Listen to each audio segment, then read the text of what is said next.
слова гениальны. Все. Да, таких вещей мало кто поставит, честно говоря. Это, наверное, какая-то находка. A venit vremea înapoi, să trăim, frate, și noi, să trăim, frate, și noi.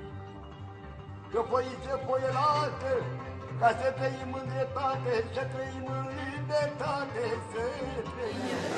Особенно поражает акцент, который полтора часа держал публику в таком, в общем-то, напряжении. Вот, и целиком отдавался, что после нашего, в течение нашего театра, наших спектаклей очень редко встретить такой самоотдачи актеров. То есть полной энергетики и каких-то внутренних сил, физических сил, и, наверное, очень высокий профессионализм.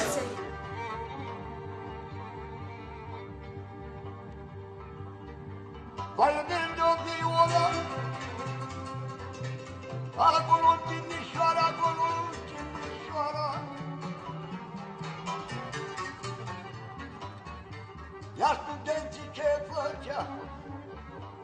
Для меня было ценно, что это такие точные были психологические метафоры вообще внутреннего мира, там и психологические разные аспекты жизни человека, и психопатологии, ну все что угодно. В общем, духовная сторона жизни, можно сказать, была открыта совершенно потрясающе. То есть это впечатление даже не на один месяц, мне кажется.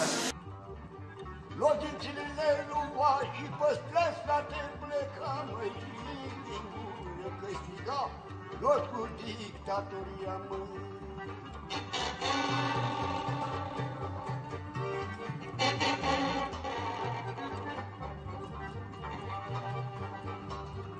Мărtioriștii ce făcea?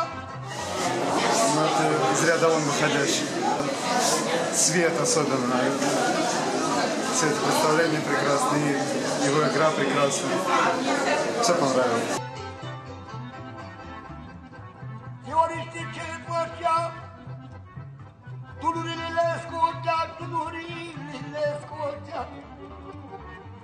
În popor, frate, trecea.